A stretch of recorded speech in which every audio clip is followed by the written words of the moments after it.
Hey everyone, let's wrap up July. July was a pretty good month here on my channel. We had a lot of good discussions. I love talking to you about putting off books and also what you want from work.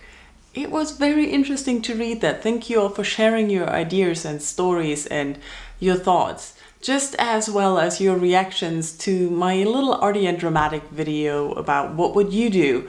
It's not a series, I was a little bit over dramatic there. And also thank you for your comments on my letter to July. Apart from discussions, I also uploaded a tag this month, the adventure tag, and of course reviews of the books I read. So let's get to the books. After reading all those Gail Carriger books in June, I continued to read her books in July as well. I reread Prudence and then Imprudence came out, and this is the follow-up series to the Parasol Protectorate. I love these books. They're very entertaining. They're following Prudence and her circle of friends on their adventures. And I do not recommend reading this before you read the Parasol Protectorate because it will spoil that series. But you don't have to have read the Finishing School series to read these books. And the rest of the month I spent reading Carter Beats the Devil by Glenn David Gould, which is a very big book and it was very surprising. I uploaded a full review, but let me just tell you that I really enjoyed the writing of this book, how it works with flashbacks, how it gives you excitement and entertaining shows. It's not fast-paced, that's why it took me the whole month, but it really tells a well-crafted story, and the more I think about it, the more I look at the narrator or the author as some kind of magician, and you as the reader are the audience, and you never really see everything. It's not a historically accurate book, but it takes a lot of historical figures and combines them with a fantastic story. Apart from paper books, I also managed to listen to 3 audiobooks this month. I listened to Trapped by Kevin Hearn, which is another installment in the Iron Druid series, and I really enjoyed it as usual. This series is so much fun. The characters, the story, I can highly recommend it on audio especially. After that I listened to Hunger Makes Me a Modern Girl by Carrie Brownstein, which was a surprise for me, mainly because I don't know why I bought it.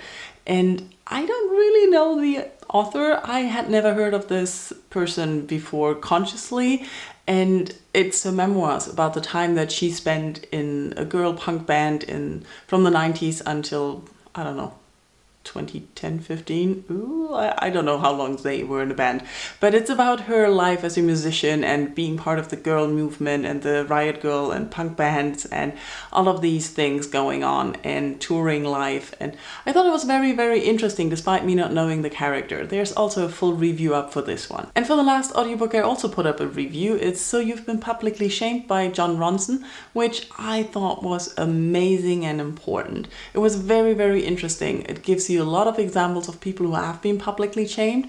It's also looking at what happens not only with those people, but with the people who are doing the shaming process, looking into this, like what's really going on, looking also at shamings in different situations and the history of shaming. And I thought it was very, very interesting. What I really liked about the edition that I had was that there was an afterword, which looked at the first reception of the first edition. So it's about half an hour where he talks about like how his book was perceived and received in the public and the backlash or the comments he got. And I thought that was very important and it added even more to the story. So I can only recommend this to everyone. And that was my July. Like I said, I had a very good month, good books, good conversations, good people. Thank you all for being part of it, and let's talk about your July in the comments.